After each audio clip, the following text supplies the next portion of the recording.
Here we are. It is the live before lock Osmo show. NBA or NBA. I'm playing NBA, but it's MLB style. It's me. It's Chris Spags. Our first baseball show together. Chris, how's it going? It's good. It's good. You know what? You messed up that one thing, so I feel like now I can totally prima nocta the claims to host the show and do the intro. There you are. Well, I was waiting for the little light to go on. We're good. We have good strength. We did the sound check. We should be all right. Adam and I had a little gaffe earlier today with that, where I sound like I'm in the witness protection program. They can hear me, but my voice is like almost sub octave or those sub DFS bass. losses caught up to you. You had to finally hide from the man and that identity with the scream voice from the movie. Exactly. That would be the Sydney, I know where you are voice. Oh goodness. We'll take her away here. I'm gonna go chase down our little tweet here, and then we will get that out, and we will have thousands of people watching us, or at least a couple hundred. Yeah, it is a Saturday here, so we're with you guys for the Saturday baseball slate. Not sure what people in the YouTube chat are asking where Eddie's link is. As far as I can tell, it hasn't been set up on the back end yet. But if we do see it come through, we'll pass it along. But it might be better just to watch out for old Eddie's Twitter there and see how that goes. But we're here. Hey, it's MLB Day. We do have 6 games in front of us, and it's an interesting 6-game slate. I like some of the guys on here. I have some questions, EMAC, which I'm hopefully you're willing to answer, or at least give me some guidance on, because a couple guys I'm really curious about, a couple guys I'm not as curious about as the field seems to be. But what are you seeing so far? Let's talk about pitchers up front. What are you seeing so far at pitcher? Which guys have you landed on the most?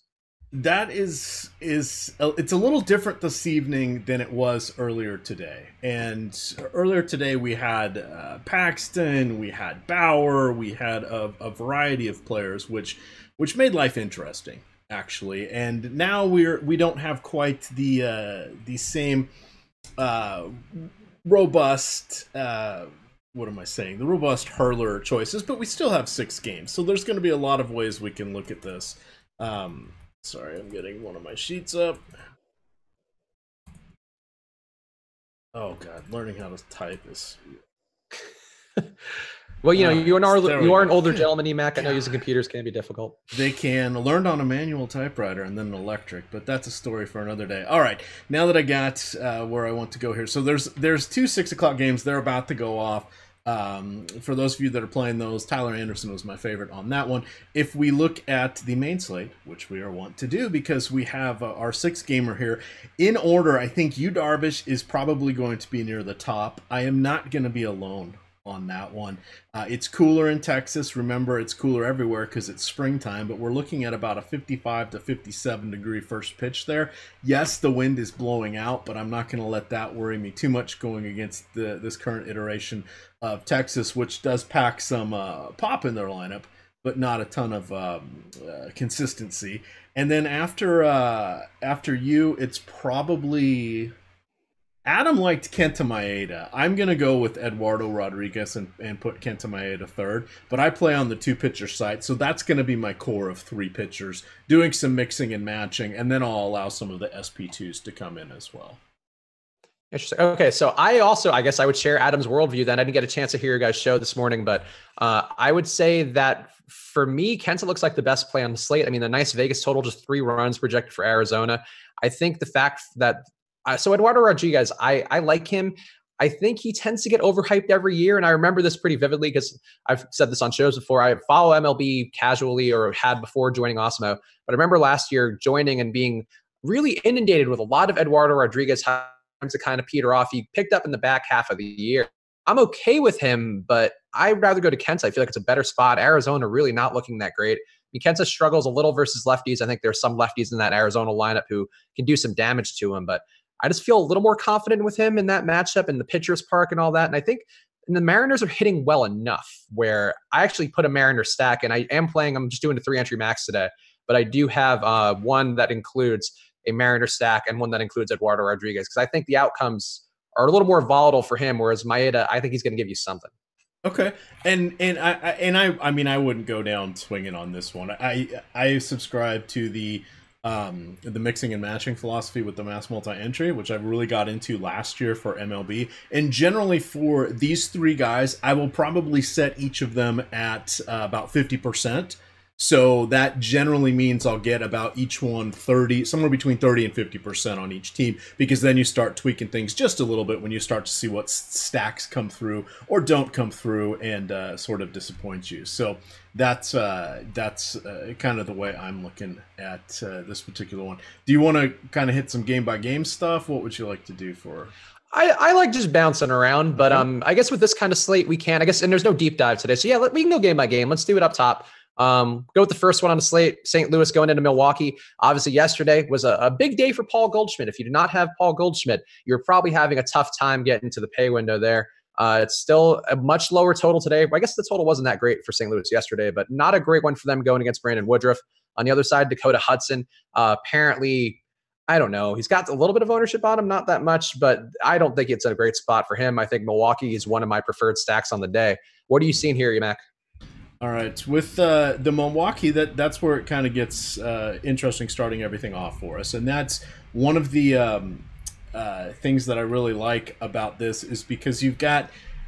With Woodruff, you've got some inconsistency here. He's faced about 170, 180 major league pitchers over in last season, and then in his career, it's about 350. So he doesn't have a huge resume behind him. He can be a little bit sketchy at times. He's a bit of a ground ball pitcher, so nothing wrong with that. He does okay with strikeouts, sort of suppresses power, but he doesn't generally stick around in the rotation or in the bullpen as long as we would have thought for someone that should be talented. So with regards to St. Louis, I think first and foremost it's Matt Carpenter. He had a career high 36 home runs last season. He's leading off. He is like the guy that you're going to want to look to today. And continuing out this stack, I think you can go with Goldschmidt, DeYoung, and Ozuna. And Adam and I were joking around this morning, but all four of those guys have, over their last two seasons, a 210 plus isolated power and a 350 plus WOBA. So these guys are just boppers. And we're not going to be alone in looking to them. So this is where you start to say, okay, well, I'm okay with this, as they're probably one of the better options on the slate, being St. Louis. But how do you approach it differently? And the one way you can do this is to go against Hudson. And the interesting thing about Hudson is he generally doesn't have a lot of strikeout stuff. He does not throw nearly as hard as one would think, and he's been knocked around a little bit in a somewhat small sample size. So I think right back on the other side here, you can go with Yelich, Shaw. They've got Yasmani Grandal batting cleanup, which is kind of funny because he was batting, I believe it was 7th or 8th the other day. And then you've got Moustakas. So there's a nice little core four in the front there. All those guys have solid power. They don't strike out a lot, and they're decent at taking a walk. And when it comes to going against Hudson, he has a 15.5% walk rate. Now, that's over 120 batters at the major league level. So we don't put a lot of stock into that, but he just hasn't looked very good. So I think I don't subscribe to game stacks unless it's Coors Field, Texas when it's 110 degrees, etc. But I think these two teams are probably two of the top three teams to stack this evening. Yeah, so I'm not as much on the St. Louis side. I do have a couple one-off Paul DeJong. Actually, it's just one-off, rather, Paul DeJong. And the ownership is there for him. I think a lot of people are going to chase the stack. Our ownership has them being pretty generously owned right now. We've got guys between 14 and 19% on the top of the order.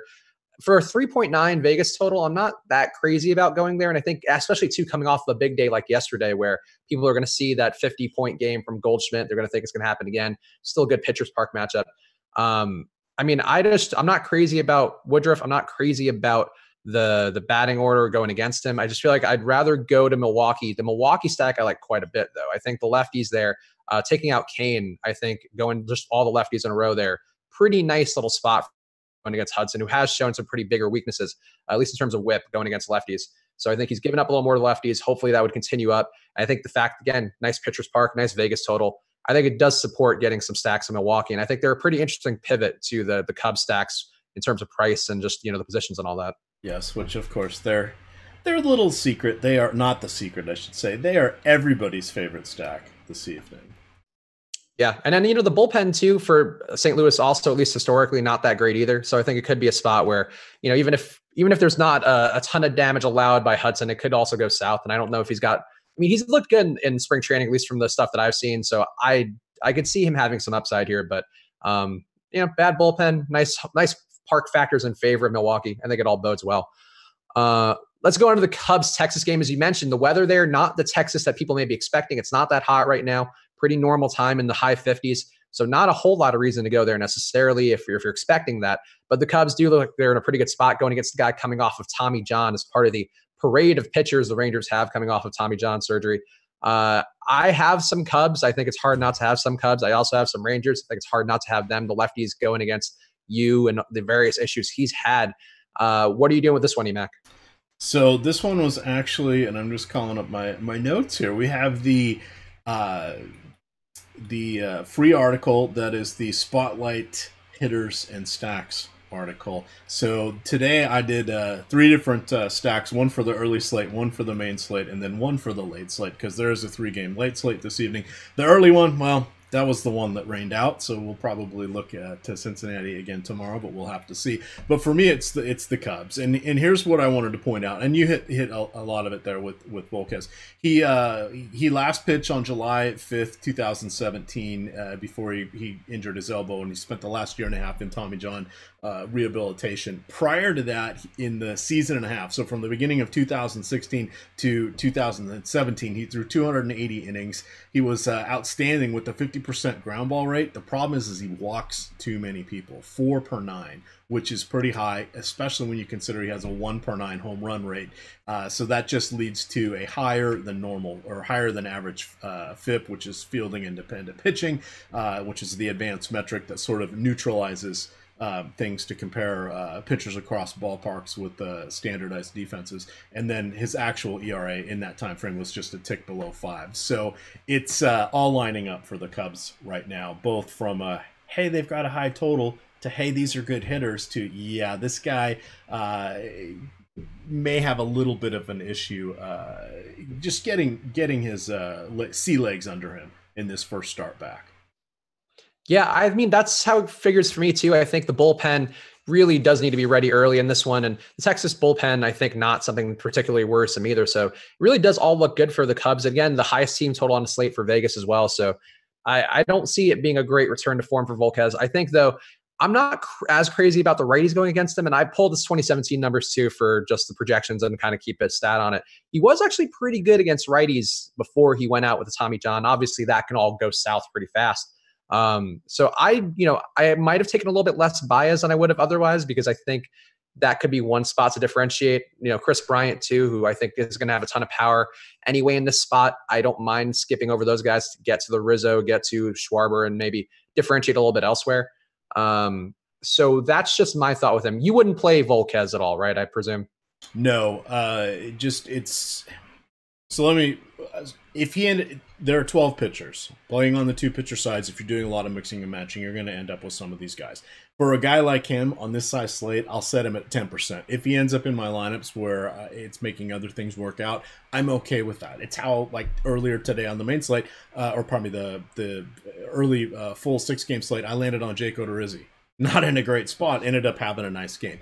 One of the things about baseball, they always say, no matter how bad you are, you're going to win a third of your games. No matter how good you are, you're going to lose a third of your games. It's what you do with the other third that really matters. That's kind of also holds true with pitching.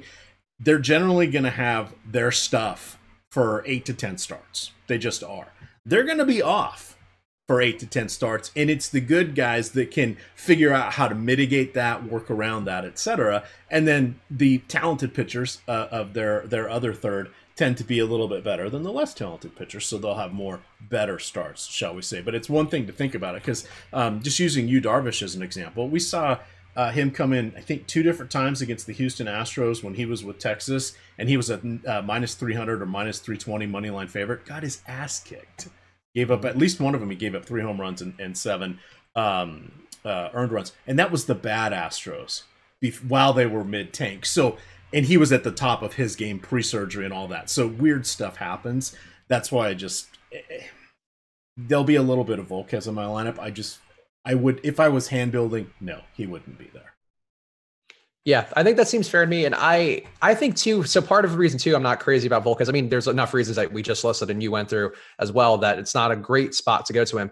But I'm a little intrigued by Margevicius, who's cheaper and has a better total. I mean, still not going to get a great amount of innings, it looks like, but I think he's a more intriguing play to me than Volquez, who I think is something of a known quantity. And I think it's not really a leverage play to go to him, at least as far as I see it. I think going to him just seems like a bad move where he's not going to give you enough upside, regardless of even if the Cubs bats don't go off. I think he still doesn't have enough upside overall. Whereas Margevicius, maybe. He's kind of the unknown, not quite the pedigree as the rookie who's going to go tomorrow and make his debut for the Padres. But you never know what's going to happen with these rookies. I mean, we saw, crap. What is it? Morales? Oh, no, it wasn't Morales. Anyway, the guy who came in and struck out 13 last year, he's a Milwaukee Brewers pitcher. He pitched yesterday. Peralta? Peralta, thank you. Freddie Peralta. He threw 13 strikeouts, debuted, mind you, in Coors Field. One of 13 pitchers to ever make their debut there, and or 7 pitchers to ever make their debut, 13 strikeouts. And then he never quite lived up to that. So weird stuff happens. He's a little more talented than your average run-of-the-mill pitcher, but it'll be interesting to see, because if you look at San Francisco kind of moving to that game, we've got some interesting. Their lineup's incredibly weak this year. There's really no way to beat around the bush with that. You've got Yangervis Solarte, hey, revenge. You've got Evan Longoria is probably their best hitter. Buster Posey, healthy at the moment, but he seemingly breaks down after a few weeks now that he's on the downward slope of his career. Brandon Belt, we like to look to him when he's outside of San Francisco. Exhibits a little bit more power, and he was 5 years ago on the same career trajectory as Freddie Freeman. We saw their paths diverge somewhat, but he's had to deal with half his games in down there by the cool air in San Francisco, so that's a little tough for him. But this lineup, I mean, it's not overly scary. I mean, Panic batting 8th, Parra 7th, Duggar coming in at 1st. These guys are all, even Solarte, utility guys at best. I don't know how many of them would be starting for 20 other teams in Major League Baseball. So it's kind of a weak lineup up and down with very little pop. And decent, they're either good or bad with regards to plate discipline. So that's the mixing and matching there. But this is, God, the more I'm looking at it, the more your lefty rookie may have a soft spot in my heart. I may have to bump him up to 20%. Yeah, he's interesting. So, like you mentioned, there's no pop. The only guy with an ISO above 200 is Evan Longoria, and he's handleable. He's not a bad hitter by any stretch, but he's very handleable, I think. So I'm just not super worried about the lineup. I think there's some easy strikeouts for him to get versus the lefties as well. So Margevicius is very interesting. I think just tie it all back. I think he's a much better play than Volquez, so I wouldn't go to him. I think we should touch, though, on the Texas side real fast. And actually, Emac, which part of the Cubs stack are you getting the most of right now? For me, I thought it would be cute to go to Jason Hayward because, again, the lefty matchup versus Volquez is a little more appealing. Didn't quite get there. I mostly went straight 1 through 5 or 1 through 6, skipping over Bryant. But what have you done with your Cubs guys? Which guys do you have the most of? It's more or less the first 5. For me, I'm not as worried about Bryant. Actually, for the first 2 years of Bryant's career, he did better against, significantly better against righties than lefties, and he was a good hitter against lefties when he first came up as well. But he's a guy I really like his power, and a lot of people tend to not look to him because they love that platoon advantage, especially with a couple guys around him between switch hitting Zobrist, Rizzo, and Schwarber. Baez is the other guy I don't mind. One thing I didn't call out, and Adam and I discussed a little bit earlier today, Volquez is subpar when it comes to holding base runners. So just a little, or as Eddie likes to say, that's a little cookie in the favor of Baez. But just all the little things add up enough for me to like the first 5. And then Contreras is a catcher. If he pops in to one of my lineups, that's fine. Not seeming to get a ton of Hayward at this point, but who knows what happens as I keep hitting the magic crunch button for this one. I'm sure a lot of magic in that button for today, Mac. That's all we can hope for. Yeah, for me, I think part of it skipping over Bryant or skipping over Baez on a stack is the appeal is you just get Contreras in there because catcher is not a spot I'm terribly interested in today. I really found it hard to find catchers I like. I mean, Grandal I like in the stack. Same thing with Wilson Contreras. Like I like him in the stack, but that sort of guided me a little bit with trying to get a little more creative and get a lower owned guy who also fills a position, which is pretty tough to fill. What about the Texas side? Joey Gallo is really the one guy here who feels a little bit underowned given just what we know of Joey Gallo. And I guess at the same time, maybe that's appropriate then because he will strike out just as often as he will hit one out of the park. Which Texas guys do you have the most of going against you? For me, it's more or less Gallo, and then if anybody else pops in, so for this part of the season, I'm generally running today. I don't think I'm running as many. I'm running 80 lineups today, and I will run a 4-3 set of stacks, and that's just something I've been playing around with on the shorter slates, the night slates. I'll run a 3-3 stack just to give myself some flexibility because you start to really limit your pitchers, and I'll allow up to as many as 2 of my opposing hitters to go against a pitcher. Right now, because there are 12 pitchers, I've only said I'll take 1. Just because it does give you a little bit more freedom sometimes with some of your stuff. But for me, it looks like it's mostly going to be Gallo at this point and not very many other guys. I don't hate, let me see because I haven't updated this. Mazzara batting cleanup is not bad. He does actually reasonably well both against lefties and righties, so I wouldn't kick him out. And then if you ended up with Odor, I wouldn't hate it. Same thing with Chu, but these guys are one-offs, and I just don't really see any need to go at Darvish with any force today. Okay, yeah, I mean, there's a little bit of an ownership leverage. I mean, with you being at 31%, I don't know that the team total supports it enough, but I think Chu, Odor, and, like you mentioned, Mazzara, pretty interesting at that price, hitting cleanup, and we talked about Gallo. I think you can make a case for a stack given the ownership on you, and I think it's a decent leverage point. I don't know that I currently have it. I think I did like you, just little bits of one-offs. I might have had a 2-man stack with Chu and Odor involved. But besides that, it's tough to get to, but a little interesting. It would be, I think it's one, like you mentioned, with the weather, we're full Texas weather. I think it'd be a little more appealing to go to these guys. But today, maybe not the best spot in the world to go to them. Yeah, absolutely. And I am one that is somewhat of a proponent when we get into so they're called hedge stacks. Now, it doesn't mean you do something and start. So backing up for a sec. So baseball is incredibly variant. We've mentioned that pitchers can just get rocked for no apparent reason. They just don't have their stuff. I mean, the Mets Nationals game, everybody's saying, oh, Strasburg and Syndergaard are 2 of the top 4 pitchers on the early slate. There was 19 runs in that game. Weird stuff happens. There's going to be certain points in time where you want to do a leverage stack. Now, what I like to think of it like this is more of an insurance stack. So if you're into blackjack or 21 or whatever you like to call it when you're at the casinos and you have the chance to buy the insurance depending on what the dealer's card is showing. That's kind of like what building one of these hedge stacks is. You're not going to take everything down. More often than not, you're probably not going to get anything. But if you have a bunch of 1 or 2 particular pitchers out there and they do have some weakness, why not throw in like in a league, like a 100-man league, like a $1 or $2 and stack against your pitcher? Because worst case scenario, I'm assuming in this example, you're playing $150 a day. Worst case scenario, that your guy melts down, your other stack's going to win back some of your earnings. Not all of it. It's not going to save your day, but maybe you lost, the 30% of those lineups, but your one lineup got you 20% back because it did really well. And this has happened many times for me. So I usually do that in the leagues or the single entry, but not a big tournament because I just need them to do well enough to get me in the top 10, top 5% for a payout in the leagues, which are much, much better than in the giant tournaments. So when I say leagues, I mean anything 250 or less, ideally somewhere in the 100 to 150 range. So. Yeah, no, I think that seems fair. And I sort of incidentally fell into one of those, which we'll talk about. But let's go to the next game. I think we covered this one well enough. We talked about the San Francisco side. We talked about Margevicius, an interesting guy. I guess to circle back on him real fast. Has he only pitched an A-ball? I feel like I looked at his baseball reference. Yeah. Yeah, okay, he has. He's not been up. He hasn't pitched above AA. I know that. Okay, yeah. Somebody in the chat said that he plays a triple A guy. Like, he's a single A guy who has an okay strikeout rate. Like I think he's got 10 per 9 in single A. I don't know how that projects for the majors. But again, as I said a couple minutes ago, the low total here, Margevicius, I'm okay with.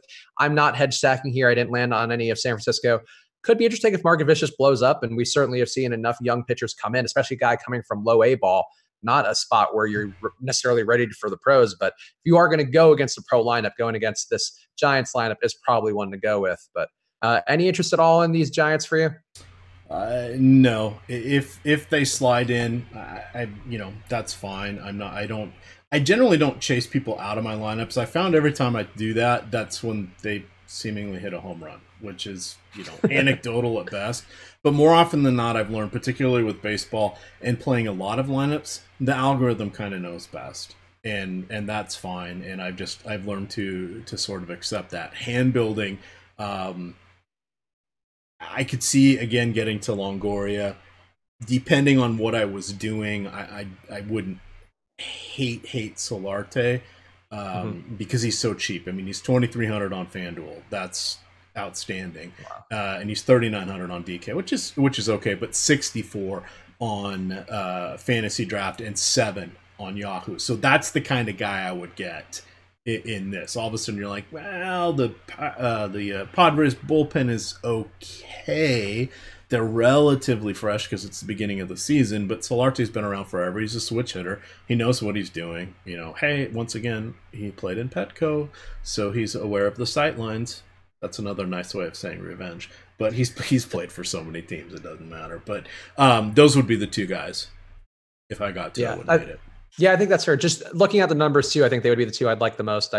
Buster Posey, I could see for the same reasons I mentioned about just hating catcher. I could see going to him maybe, but beyond that, I agree. A one-off approach here. Assume maybe Margevicius starts, gives up a dong early just because he's a little nervous or whatever it may be. I think that's a reasonable play.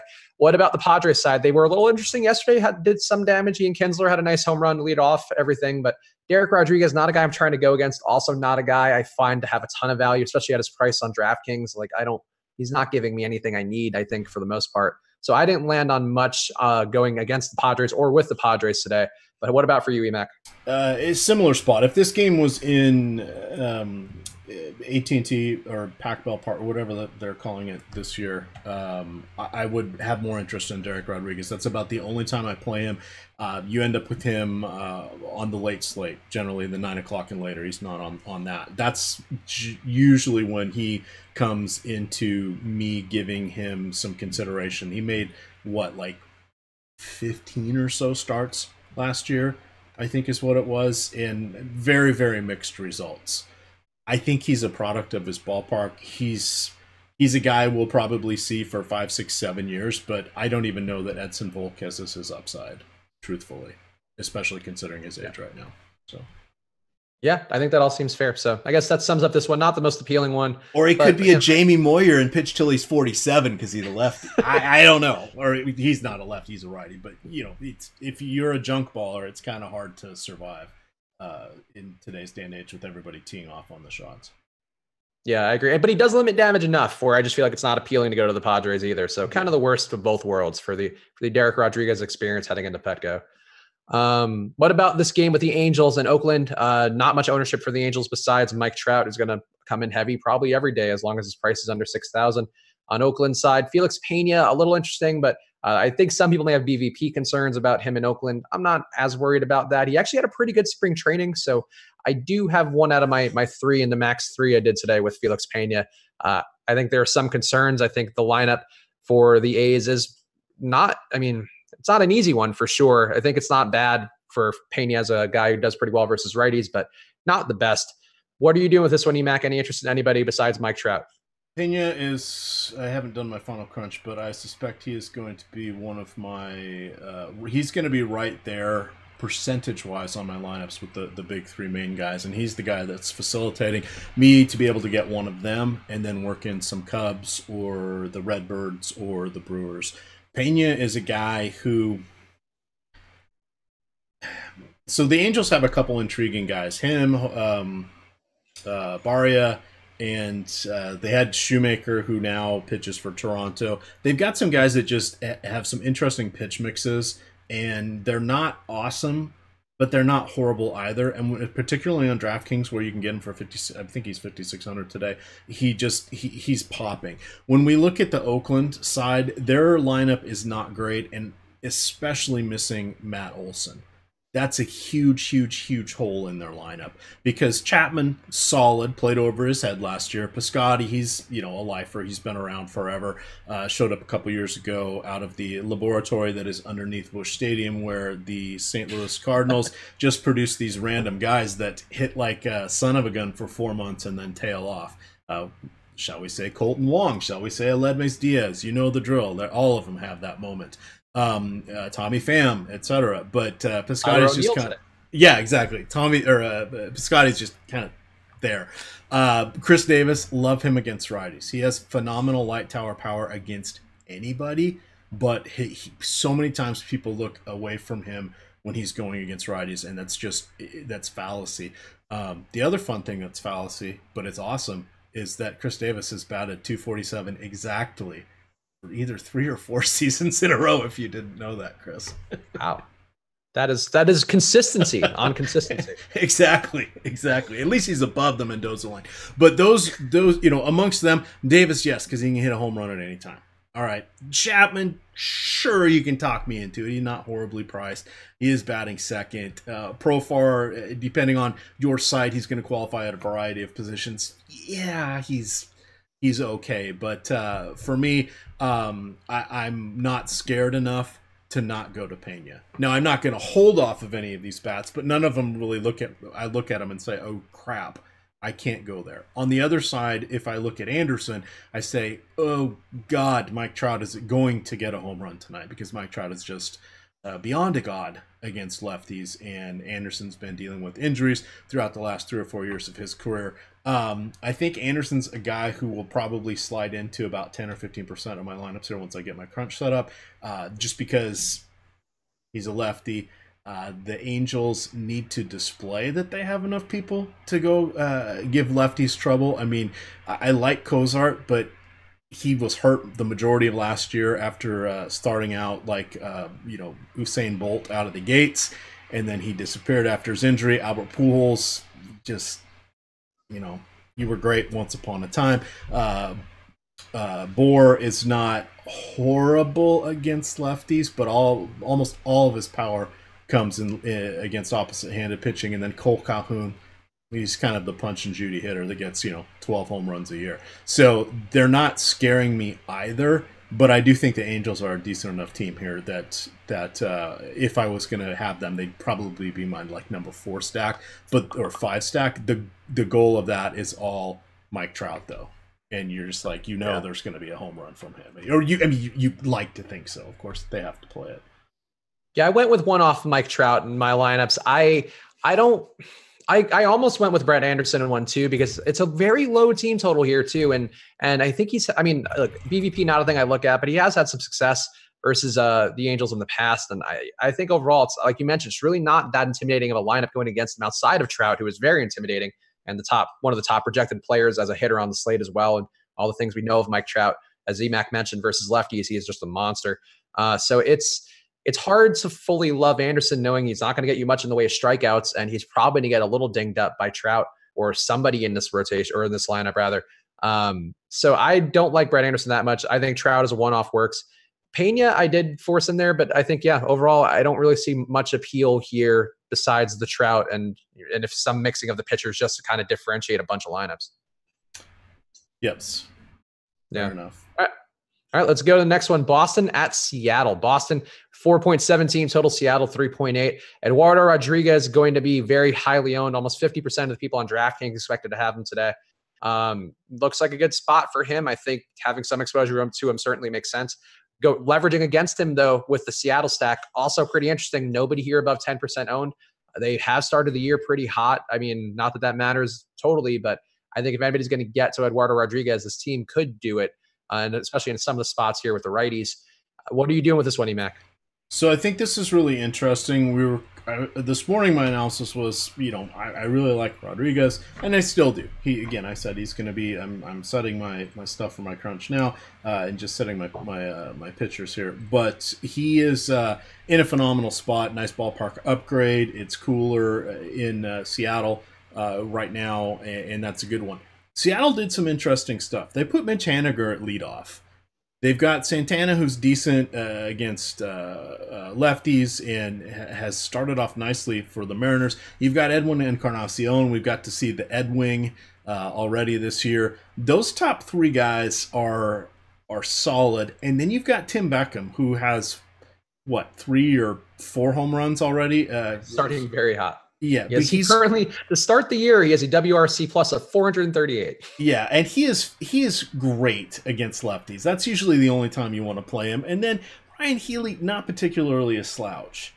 Now, this is one of the spots where I think you can go. I'm playing a bunch of Rodriguez here, but I'm gonna have some Mariners, and even if I have to force a stack or two in, this is the kind of spot where you can do what we were talking about with the hedge stack, because all it takes is a couple of these guys getting some extra base hits, Jay Bruce not screwing it up with the double play, and then we're off to the races if they can bat around in an inning, either in the first inning or in probably the late third or fourth inning. That'll be our chance here, and it's not out of the question. And just looking at the way they've done it, it's a little scary. Now, what happens when a righty comes in from the bullpen? Well, we still have the same 4 guys at the top that are pretty good at it, but everybody else literally drops off a cliff. So that's where our hot start can get cooled off real quick. But I do like both sides of this one, and that's something you'll hear us say a fair amount when it comes to baseball. Yeah, so that was this actually might be too cute now thinking about it, but the stack that I landed on actually skips Domingo Santana and Edwin Encarnacion. So I did a wraparound skipping D Gordon with Haniger. And that probably is a little too cute because that stack is basically under 5% owned overall, probably closer to 3%. So, I think there's some ways to approach it, though. I think that's sort of what I like about going with the hedge stack approach, especially if you are playing a bunch of lineups. I think Emacs logic earlier in the show with that about why you might want to do that if you are going to be heavily on Eduardo Rodriguez, like a lot of the field is going to be today. And I think it is a spot where these guys can do some damage here, and they have started the year pretty well. They're seeing the ball well as a team. Certainly, Rodriguez can completely mow them down today. It wouldn't be surprising, but I think a hedge stack does make sense. What about the Boston side for you? Any Mike Leake or any Red Sox? No, hang on. I hit the wrong column here. Oh, all of a sudden I've got 78% of Margevicius, and that's not what I was expecting. I was adjusting the randomness column and not the ownership column, which is a bit of a problem. So let me just fix this real quick. If Margevicius has a big day, I feel like he deserves a nickname, and I propose that nickname would be Sweet and Delicious Margevicius. I think that would be. Okay, that is your corner. We will thank you. Abide by that. I'll be the first guy on the Margevicius bandwagon, possibly in the entire planet, besides family members. Okay, there we go. Sorry, I'm hitting crunch again. Now I'm ready for the question. That was just a surprising result there. Now I'm getting Felix Pena, Eduardo Rodriguez, Yu Darvish, and Maeda in the 35 to 50% range. That's what I was expecting to see. John in the chat asking, do we give our dong predictions? So the dong thing, I actually have to talk to Josh about this. We usually do it just during the weekdays. Yes. I am horrible at it. So if we want to pick a different even game, better then. I'm fine with it. That's your and Josh's game, because especially considering I lost him the contest when I did a guest host, and you liked the outcome. He was not a fan. I forgot about that. You did cost him one there. That was fine. He ended up winning the NFL one, so that was okay for him. But yeah, didn't I do him dirty in that one too when I made some pick that. Let's give unofficial ones. These are unofficial ones. I won't count it today, but I have to confirm if we can do official ones moving forward, because I think the Saturdays moving forward are going to be a 3-man weave between me, Emac, and Jake. Oh, that'll be kind of fun. We should do that then. Yeah, so you know what? We're just going to do it. We're going to give our dong pick now. It's late. We like to do it in the halfway point of the show, but I'm making an executive decision. If I have to work fucking Saturdays, we're doing dong picks. That's just life. All right. This is the old dong one. There we go. Okay. Got it. All right. Dong 2019 is the name of the sheet on Excel, and Josh will eventually have a visualized version of this. Yesterday, neither Josh nor I got it right, but today could be you in the lead, Mac. Who would be your home run pick if you had to choose? Christian Yelich. Ooh, okay. I like that. Taking the MVP. Josh would make some joke about how you shouldn't do that, but I won't, because I think any guy could not hit a home run or hit a home run. I'm not taking Mike Trout. Come on. Christian Yelich is down the list a little bit. I support it. I think it's totally fair play. I just know what Josh would say with his little me. You can't pick me. Old Nana Josh with that. That's what that impression was. Well, it's either that or Matt Carpenter. I could make a case for Travis Shaw as well. So there we go. Well, not all three count. You only get one. I'll give you Christian Yelich. Yeah. You know what? Then I'm going to troll pick you, which is a popular thing that Josh and I would do. I'm going to go Travis Shaw right behind him. There we are. All right. So let's do that. Poor Dakota Hudson. I really don't hate Dakota Hudson that much, but apparently we are not Team Dakota Hudson today. No, we are against him. If we're not with him, we're against him. And today we are against him. There, everybody in chat give a dong pick too, but not a dong pick. Yes, please. No, no actual links to your genitals in the chat, preferably. But you give your picks. Hey, look, if you're right in the chat, you could claim full credit for it. You won't be on our spreadsheet, but I'll know, and that's all that matters. Here's a question in the premium Slack. And if you're not a member of the premium Slack, use that promo code live before lock. Get in there for half off your first month on any package. If you want to still keep playing NBA, play some MLB, get an all sport package. That is also half off. All the ones with Fantasy Cruncher, also half off. Every package, half off your first month with promo code live before lock. XXX Achilles in the premium Slack asking, speaking of dongs, is Tames dead? I would say, I don't think he's dead. I actually have him in my stack. I think today is an okay day to go to him. He did come back to the league on one hell of a hot streak. I don't think that was completely him, but he learned how to hit abroad and did relatively well.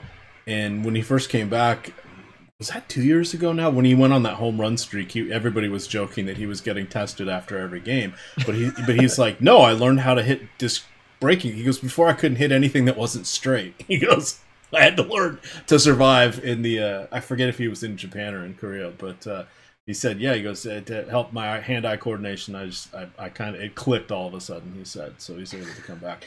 I don't hate him, especially at the beginning of the season. And I hate the phrase, I don't hate him. At the beginning of the season, everybody should be relatively healthy. He was a guy who was dinged up, as were a ton of the Brewers last year. I like to give everybody the benefit of the doubt coming out of the gates. So even Buster Posey. So that is, I don't have an issue with him. If we're 2 weeks into the season, 3 weeks into the season, and we've only seen a handful of extra base hits, then we've got a problem. Yep, I would agree. And I think too, like looking at the alternatives, I mean, are you going to go to like Ben Gamel, who I mean, I have no issue with, but he's not that cheap either. Like I just rather would go with Tames, and we know he has some upside. He's a little bit overpriced for a guy hitting in the 6 hole, but he's still fine. And 5% ownership, not bad if he does have a big day, or if all the other guys in front of him are on base, and Dakota Hudson will let guys on base, especially lefties. Could be a day where he gets a shot at actually getting a grand slam. So I'll take the opportunity there and hope he's good enough.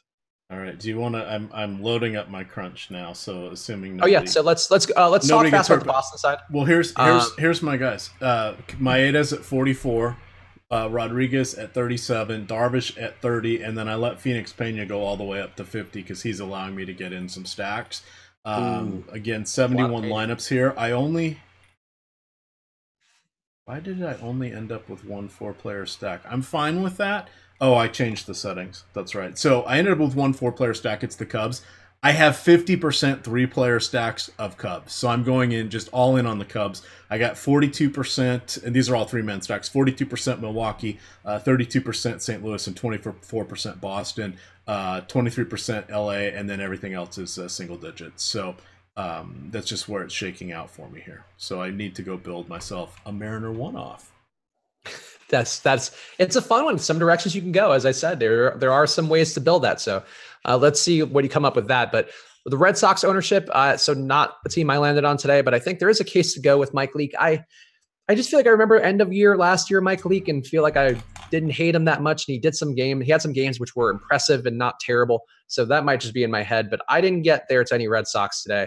I think besides Bogarts, I have one off Bogarts. Yeah, he down the stretch he did really well. So he keeps most of the time keeps stuff in the ballpark. He allows a boatload of hits, but he doesn't walk anybody. Like he's got a 4% walk rate, which is just minuscule, and that helps save him. He doesn't strike anybody out. So he had 2 or 3 random games where he literally had 5 or 6 strikeouts, and he was an SP2 and all of a sudden was putting up SP1 scores because the 2 or 3 different times it happened, the other guys busted, and they were all home games. And I want to say one was, I think, against Anaheim, and I think one was against Kansas City. But you are correct, Chris. That did happen down the stretch last year. Yeah, I was like, did I imagine late August or early September is when that happened. So.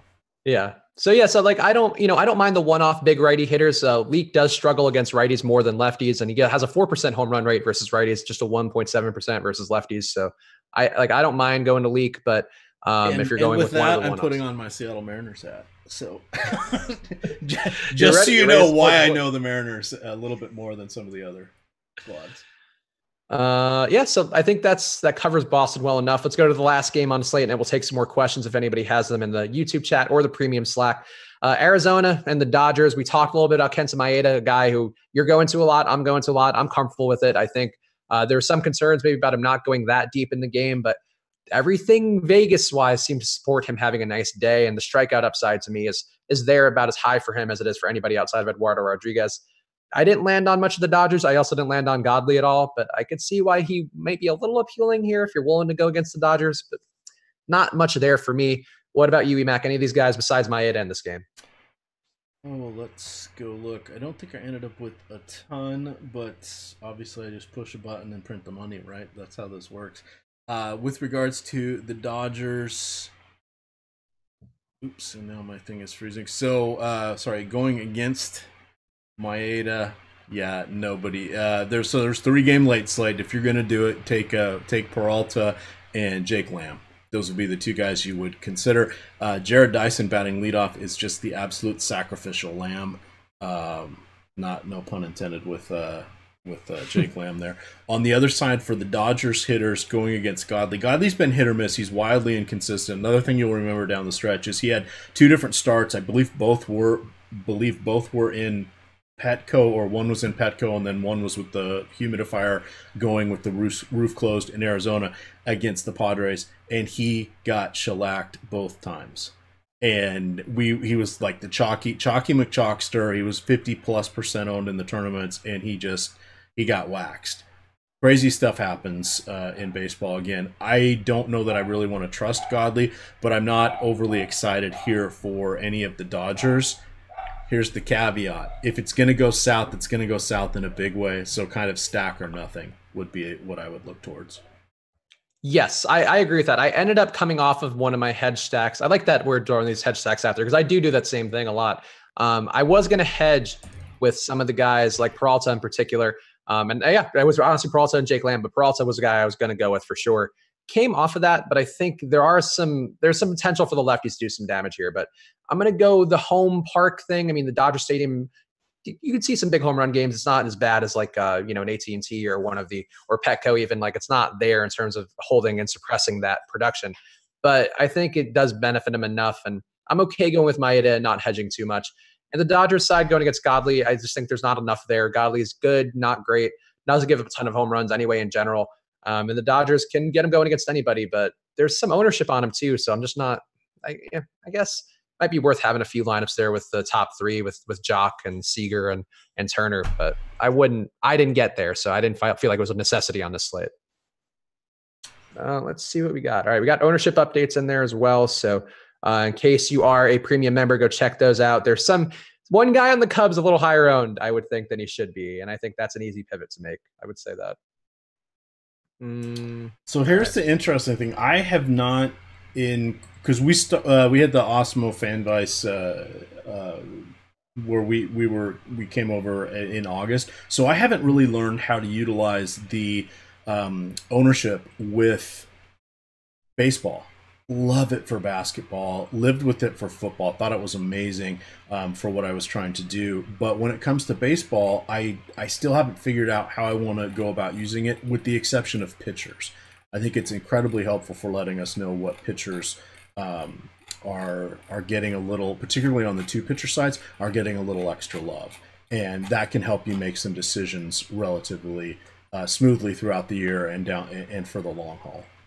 But do you look at and I literally lived and died with it for all NBA season, had my best NBA season ever. So I love it. I'm just still trying to figure out how I'm going to incorporate it into what I do for baseball. So the best way and this is just me kind of internalizing things, which I learned, I think NFL was a similar lesson. I think the way that I try to leverage is, that carnival game, and this is a weird analogy, but stick with me. That carnival game where you roll the ball and the horse will either like run, trot, or walk based upon where the ball rolls. Okay. It's like the big one. It's always there. That looks like a racetrack, and then you just roll a ball, and the horse will go, and you're competing against a bunch of people, and whoever gets to the finish line first gets whatever prize. But anyway, that's how I view it. Is basically it's like a choose your adventure, where like, okay, if ownership's going to be on a stack for football, like a Tom Brady. And Tom Brady Edelman stack. Then if you were to go with a Tom Brady James White stack, that's a different approach. And like if that's significantly less owned, you're probably getting leverage there because we're saying the production is going to be there, but who's it going to go to? Everybody thinks it's going to go to this guy, so you're trying to get the production elsewhere. So if you have a stack like today where Ben Zobrist is going to be, let's say a theoretical number, 33% owned, seems a little high for Ben Zobrist to me, especially when you can go to some other guys, maybe go to Contreras. So to me, that's sort of where you try to go, is like take out the one guy who's super highly owned, or go from a 5-man, like if ownership is saying it's going to be a 5-man, go to a 3-man and try to get the best 3 pieces, or just try to get the one-off piece who hits, who's going to have a grand slam potentially. I mean, not that you could target that at all, but like that's sort of how I view it. And I'm not sure that's an official company way, but I feel like that's the best way I understand it, is like people are going to this outcome. You want to know where they're going en masse. Then you also want to know where they're going in bits and pieces. And then you try to find different bits and pieces of the en masse part. If that helps, hopefully that helps and made some sense, and you guys stuck with me, and hopefully you guys know the horse racing carnival game. Yes. Well, all I know is it doesn't matter how fast because the people that spin it super fast doesn't mean their horse goes fast. That's the one thing I remember. Yes. You got to get it. You got to roll it to the back and get it into that spot back there. You want your horse to run. If it's trotting, you're not going to win. Right. So there's a good question here where they're saying pitching is, hold on, I want to read this. Army Forever, and I'm not picking on you, Army, and any stretch, says, the pitching isn't great tonight. I'm not even 100% confident in Maeda, but who else has upside? If you don't think the pitching is great tonight, it's going to be a long baseball season for you, because that's the fun, because that's when you get to pick the guys like who has a low Vegas total, who sucks but doesn't suck so bad. I think that's sort of, I don't know. Like that's kind of the fun. That's part of actually this I enjoy the most. Exactly. And I will say tonight the pitching is better than we usually will see it, because we've got on this 12 teams in the player pool, and we've got 3 decent guys up top. How are they going to perform? I don't know. But we're going to go through stretches where we're wishing we had an Eduardo Rodriguez or a Yu Darvish or even a competent Zach Godley. And that's like you said, Chris, that's where it gets really fun. Can you embrace the variance? Are you willing to just say, all right, I need to find a pitcher that I think can get me 5 or 6 innings and 5 or 6 strikeouts for less than $6,000 on DraftKings? Now I'm going to get 2 of them, and I'm just going to go to town with the bats. How am I going to approach that? And that's one of the things where I've sort of reinvented myself in playing lower entry fees, play the same couple $100 a day, but in more contests spread out in the leagues. I'm not going to play these giant tournaments because the ROI is just not there. Yesterday, I had I'll have to call it up and see. So I double stacked my recommended lineups in the hitters, spotlight hitters and pitchers article, and I ended up getting 70th in the single entry $1 with that because I had Joey Lucchesi. And I want to see what I won here. Go to scores. So I ended up winning $8. I got 70th out of 11,900 people, and I got $8. I got 3 out of 100, and my same dollar got $10. The leagues are where the money's at. It's just the payout structure is so much better, or leagues or groups or whatever. I guess I call them leagues, and nobody calls them leagues anymore. That's what they used to be called, the group size. But anything below 200 people, it's wild. And if I had won that one, I would have gotten $20, and I was only like 8 points behind FanDuel scoring, which is pinball scoring. So just saying, know what you're playing, know your payout structures, be smart. And also on that slate too, there was a lot about the variance of pitching too, where we had I was doing the show with Josh and I hadn't had enough time to fully dig deep because I was doing NBA prep and MLB, and I was like, Shoemaker looks pretty good, and I was really confused like why he had no ownership on him. And Josh was like, yeah, I think it's a small sample size thing. And I'm like, yeah, but I don't know. And I had him in a couple lineups, and I was like, he ended up doing really well, and he had a better day than Garrett Cole, who was the chalk pitcher, the high owned guy, high price guy who everybody wanted. That's baseball. That's baseball every single day. There's always going to be some guy who you're like, this guy looks like an asshole. And you're like, wait a minute. No, he's actually not that bad. And the Vegas total's not that bad. And it's like a puzzle you're putting together each day to find different paths to the same outcome. And I think baseball's fun like that. Got a question, EMAC, in the premium Slack for Sniper. On DK, would you go Grandal or Contreras? I'm going to go Grandal. And I think it's close, but I still prefer Grandal. I like him moving up into the 4-hole tonight, and in Miller Park, I think we're going to see him do a little bit better than he did in Dodger Stadium. So I would go Contreras just because I like both players. I have both players tonight. A little more ownership on Grandal right now, and I think they literally project exactly the same 0.01 away from each other in our projections at Awesemo.com. So I don't think there's a lot of upside in going to Grandal relative based on our ownership. So whereas Contreras is like a part of this big stack that's going to be popular and is going to be a lesser owned part of this big stack. So I think there is some logic in going to Contreras from ownership. So I would go Contreras, but I think you're fine either way, Sniper. Who would you prefer in cash on FanDuel, Grossman or Thames? Yes. I think you got to go Grossman there. I would go Grossman just because he's leading off, and it's yeah. If It'll you be hitting pick, lefty too, painting a little worse versus lefties. Yeah. All right, so Grossman for XXX Achilles in the chat. Let's go to YouTube chat, see if they have anything good. They wanted one more take on Darvish. This guy's asked a few times. What are your thoughts on Darvish? Let's see. Let me call it up. So he ended up being. So I ended up with Maeda 44%, Rodriguez 37%, and Darvish 30%. So he's right in the mix there as one of my top three guys. I like him in this particular matchup. Cooler weather in Texas. It seems good. He's had the layoff. We're a couple seasons removed now from the postseason meltdown and the injuries, etc. So I feel comfortable with him tonight. I'm not as worried about that Texas lineup. I'd be a little more nervous for what Maeda has to go against, but they kind of come out point per dollar, very, very similar for where I am, and I see also for where our projections are. Yeah, so I'm a little bit less bullish on Darvish. I'm not playing him today. I think I prefer Maeda out of our Asian pitcher choices on the evening, and I think overall the left sides of the plate I think is going to be problematic for Darvish. Like I think it's not a great order. I'm not dying to stack up a ton of Texas players because, again, not a great Vegas total, and it's not that hot Texas day yet. But I think that Darvish, so bad versus lefties, and I think there are enough competent lefty hitters who both are just good hitters and also have pop. I think that's a tough risk of him having a bad day or at least getting dinged up a little bit. And I feel like there's less of that risk for Maeda and some of these other guys. So that's where I landed with you. Speaking of Grandal, for a FanDuel cash game, would you go Grandal and Simmons or DeJong and Grossman? The first one. Simmons, while he's not overly spectacular, he gets on base a ton, and he has the potential to score runs. And with Grossman, makes me nervous. DeJong, you're going boom or bust. And you want the home run. So if I'm playing cash, I would go with the first one. Yeah, I think I would agree with you. I think that I really have no issue with that. And also more ownership on Grandal too. So I think that's a lot. We had a good question where someone was saying, would they, and I didn't have a chance to answer it because I was working on my article, but just to bring it up, and it's one that'll come up a lot.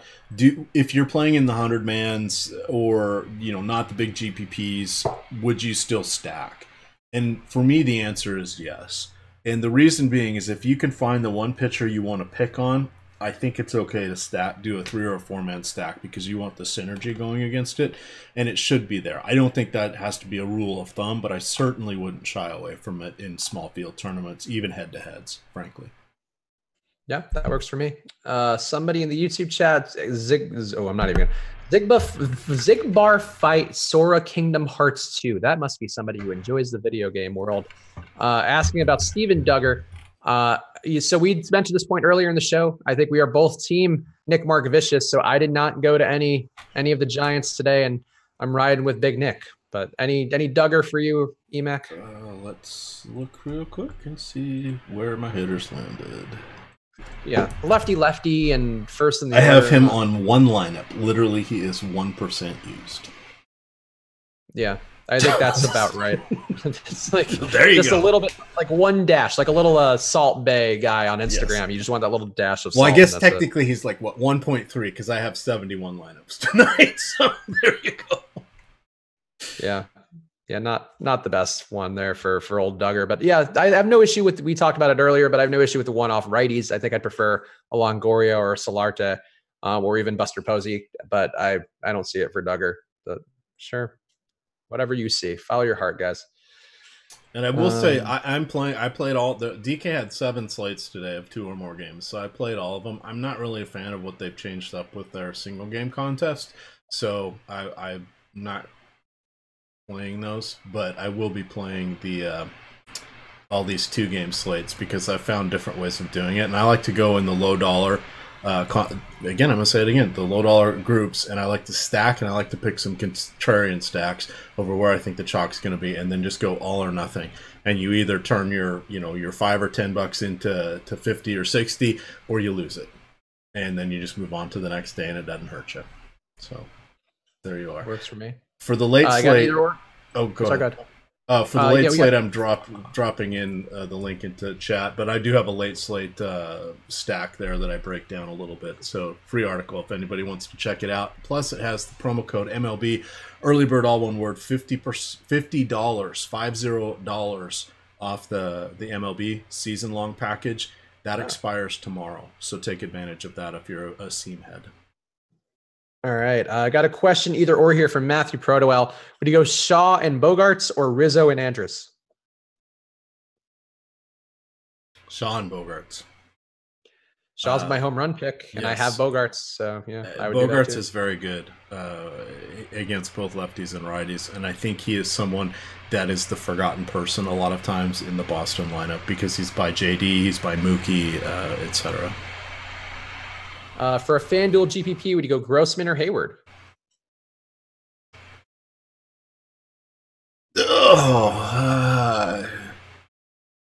I'm going to go with Hayward, even though he's batting farther down in the lineup. There's always a chance Grossman gets pinch hit for. Yeah, I think I would go Hayward too. I think especially for a tournament, nobody's owning him, and he fits the criteria of a guy who could do well in that matchup and what is the worst at going against lefties. So I'm okay with Hayward. Would it be fine to at least get Rizzo one-off in a GPP or go all or nothing with the Cubs? I think going to a one-off guy of a highly owned stack is always a good move. But what do you think, Emac? Yeah, I don't have any problem with that. I mean, he's one of the better hitters on the slate. He's got the platoon advantage, and it's a fantastic matchup. I don't think there's anything wrong with going on that. And the other thing you want to remember is, even though we're saying, oh my God, it's these stacks are probably going to, remember, a stack is really as quote owned as its lowest player. So in hockey, it's a little different because a lot of times people still shockingly don't do 3-man lines of stacks. But in baseball, I usually say it's whatever the third guy is in a stack, whatever they come in, that's what the overall stack is. Now, yeah, people, if Rizzo's 40%, not everybody who has him is stacked. So if it's Rizzo, Baez, Bryant, and Bryant's 11%, that's really the Cubs are just an 11% stack.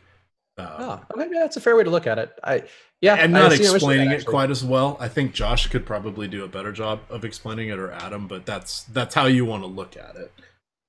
Yeah, that actually probably makes more sense than like the ownership product you may use in NBA or all that, or just multiplying it all together. Because yeah, I think that checks out to me. This is weird. I got a notification. I thought it's the same noise for me as when I get a DM on Instagram or when Domino's has a $5.99 each mix and match offer. So, Domino's really coming at me aggressively, giving me a notification. That's Domino's sliding into your Graham DMs. Look, I mean, if we're talking about things that appeal equally, I would say cheesy bread, things via curvy Instagram DM, pretty comparable, all things considered. Would you go Young Sinatra? Great name on YouTube. Would you go Godley or Woodruff on DK? I'm gonna go Godley. Just I'm banking on him being more talented over the matchup tonight. I think if you're contrarian in other spots, I think going with Woodruff is fine because I think Woodruff to me is a low ceiling kind of okay floor guy in this spot. Though even then, he really could get blown up by the Cardinals. But I'm assuming they just come back to earth a little today, so I think that's fine. If you're mostly chalk though, I'd go Godley. Godley, yeah, we got Godley projecting significantly better. So yeah, might just be wise to go to Godley anyway and just get that upside and hope that the Dodgers just whiff a lot today. Shout out to Dave in the premium baseball chat asking basketball questions and now just realizing why no one answered them. Because he was hoping Eddie would read them. Oh. Oh, Dave. He won't hear this, but Dave's a good guy, but sometimes a higher level thought guy who maybe not paying the closest attention. Yes, he's one of the guys that's trying to reverse engineer Osmos projections off of Osmos grades. So that amused me quite a bit when they did that. Even Alex said, they're getting closer than I'd like. He did. Yeah. So, look, the people figure it out. That's what they're for. They are there. They are literally his projections. So, and for MLB, they're actually his projections. So that is even easier now. Abrasuve in the YouTube chat asking for DK GPP. Would you go Durrod, which is not a way I would shorten Derek Rodriguez, Corey Seager, Chris Bryant, or Erod, DeJong, or Ozuna? I would go with the second one and just hope that Erod is electric tonight. Yeah, I like those guys with the Erod stack more. And I think you're going contrary enough by getting Ozuna in there. Ozuna not going to be a high part owned of that grouping anyway. So yeah, I think going Erod there makes sense. Woodruff going to go 6-9 with two earned runs. Okay, sure. Hey, that'd be stellar. Someone's got to do it, right? He's not going to strike anybody out, but he may not give up some runs. Actually, no, he could strike people out. My bad. I'm misquoting. I'm insulting Brandon Woodruff. He can get people out. He can strike them. No questions in premium Slack, right? And we're locked. Is it 4? I thought it was 4:10 or 7. Oh no, you're right. I'm sorry. I was thinking of this morning. Two more minutes. These times, really though, not my favorite. Let's get it right. Just 4 o'clock flat. Why do this? Why do the TBS channel thing where it has to go 5 minutes after? Well, the best thing is they'll start at 10 after. They'll really be pitching at 11 after. The NBA game that starts at 7 won't tip off till 7:15. That's a good point. So that does always happen that way. And later if it's a national game sometimes. Yeah. All right, we got everything. All right, Emac, what are you thinking? Any hot takes you want to throw out the last 2 minutes so people won't remember them? No, but read the Stack article. I think that's a good one. It's a good place to start. Don't forget we've got the Cash Games NBA article all right for the rest of this week. We've got the Fantasy Cruncher tip of the day in there. Those tips are applicable across sports for the different things that we're doing. We talk about how you can incorporate randomness or standard deviation. We talk about groups. We talk about key players. We talk about game stacks. All those things that have you scratching your head and took me 4 or 5 months to figure out. We lay out a different topic each day, and then I'm happy to answer questions in Slack about it as well. Here's one last question. Schwarber or Benintendi? Benintendi. I've got more Schwarber, so I'm just going to say Schwarber. But Benintendi, yeah, for ownership, I think that's an interesting play. Not as interesting as you'd think. They're pretty closely owned, so I would go Schwarber. This is great. Right. We've been like on the opposite almost everyone. So that's what we're ready for our ESPN show. Yes. Just argue, point angrily at the screen. Also, guys, hit the like button, please. It's Saturday. I am not usually on Saturdays, but I will be on Saturdays for MLB. So please support me and EMAC being together for Saturdays. We're going to have that rotating trio, me, EMAC, and Jake coming in for you guys every Saturday moving forward. So hit that like button. Do it. All right. Now we're locked. Now we did it. Covered everything thoroughly.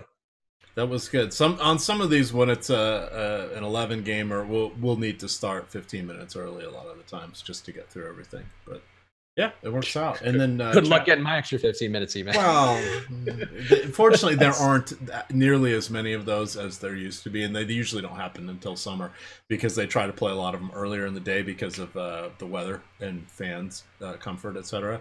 But one thing to think about, and then the other thing, remember, we do have the MLB strategy show every day going forward. We are doing it on Saturdays, and then we'll also do it on Sundays. Although it could roll into the live before lock. I'm not sure how Josh is going to do that, but I'm on with him tomorrow morning. So there you go. There you go. So tune in for EMAC tomorrow with Josh. I think it's Josh tomorrow on Live Before Lock. It's either solo or I think it might be solo, but we will have content here for MLB every day of the week. So if you're ready for baseball season, we are ready too. We're bringing everything to you every single day. Check out the deep dive every day as well, doing that column now just for baseball. And I still do NBA. I still write NBA, but I do video for MLB. I'm just bi-curious with my sport choices, I guess. What we got to do. We ready to sign off? Thank you guys for watching. Have EMAC, pardon words. You do it. All right. With that, you can follow Chris at Chris Spags. I am at EMAC DFS. And of course, it is Awesemo_COM over there on the Twitter machine. Good luck, gamers.